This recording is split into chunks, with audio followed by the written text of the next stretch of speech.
Sir. Vadachennai 2 அடுத்த வருஷம் படப்பிடிப்பு ஆரம்பிக்கும். அதுக்கு அடுத்த வருஷம் ரிலீஸ் ஆகும். எண்ணம் போல் வாழ்க்கை உங்களுடைய எல்லாருடைய எண்ணமும் அவங்க குடும்பம் மீதும் அவங்க குழந்தைகள் மீதும் இருக்கணும். நல்லபடியா பாத்துக்கோங்க. குடும்பத்தை முதல்ல நல்லபடியா பாத்துக்கோங்க.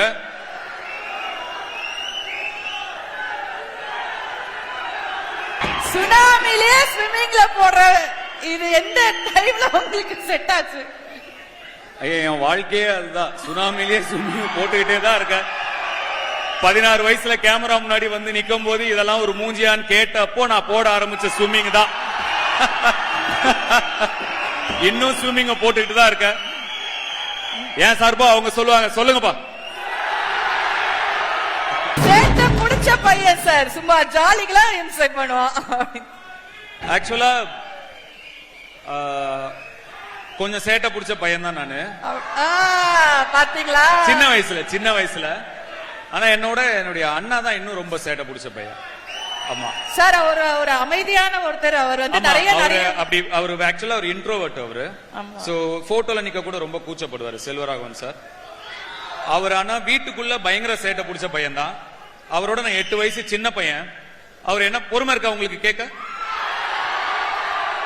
அவர் என்னோட ஒரு 8 வயசு அவரோட என்னோட 8 வயசு பெரியவர். அதனால அவர் ரொம்ப பெருசா இருப்பேன், ரொம்ப சின்னதா இருப்பேன். எங்களுக்குள்ள என்டர்டைன்மெண்ட் நாங்க 2 பேர் தான். கிரிக்கெட் விளையாட கூப்பிட்டுக்குவாரு. கூப்பிட்டுக்கிட்டு எப்படியாவது டாஸ போங்க இங்க அடிச்சு அவர் ஃபர்ஸ்ட் பேட்டிங் போயிடுவாரு. பெரியவர் என்னால அவ்வளவு ஈஸியா அவர் அவுட் ஆக்க முடியாது. நான் ஒரு 3 மணி நேரம் 3.5 மணி நேரம் பால் போடுவேன். கஷ்டப்பட்டு அவுட் ஆனோன்னா பேட்டை போட்டு ஓடிடுவாரு. எனக்கு திருப்பி போட மாட்டாரு. நான் பாதி நேரம் நான் விளையாண்டதே கிடையாது. போலிங் தான் போடுவேன். அதே மாதிரி நாலனா அப்பெல்லாம் 10 காசு 5 காசு 25 காசு 20 காசு எல்லாம் இருந்தது. அதெல்லாம் கொஞ்சம் கொஞ்சமா சேர்த்து ஏதாவது வாங்கி சாப்பிடறதுக்கு தான். திருப்பி அதே தான்.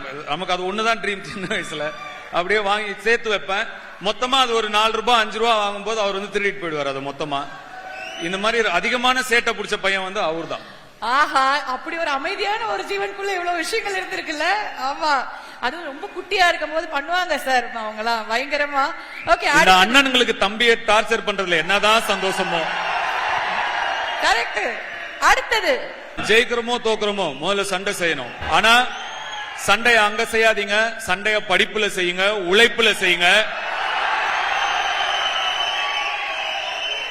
அங்க செய்யுங்க. சண்டை நமக்குள்ள இருக்கணும், உள்ள இருக்கணும். இன்னைக்கு இருக்கிறத விட நாளைக்கு இருக்கிற இடம் பெட்டரா இருக்கணும். அதுக்குதான் சண்டை செய்யணும். படத்துல அந்த டயலாக் மாசா இருக்கலாம், நிஜத்துல சண்டை அங்க செய்யாதீங்க. சோ இதனாலதான் சார் இவ்வளவு பேருக்கு நீங்க வந்து இவ்வளவு பெரிய இன்ஸ்பிரேஷன். ஏன்னா வந்து கூட இருந்து ஒரு அண்ணனா நீங்க வந்து வீட்டுல என்ன சொல்லுவீங்களோ அதை தான் நீங்க ஸ்டேஜ்லயும் ஒவ்வொரு தம்பிக்கும் சொல்லிட்டு இருக்கீங்க. Thank you so much. உங்களுக்கு தெரியும், நான் வாரம் எல்லாரையும் சந்திச்சுட்டு தான் இருக்கேன். இங்க இருக்கிற ஒருத்தரையும் நான் சந்திப்பேன், தனித்தனியா சந்திப்பேன், ஒருத்தரையும் சந்திப்பேன். தெரியும்ல, ஏற்கனவே நான் பார்த்துட்டு தான் இருக்கேன், எல்லாரையும் பார்த்துட்டு தான் இருக்கேன். சீக்கிரமா உங்களையும் சந்திக்கிறேன். ரொம்ப ரொம்ப நன்றி.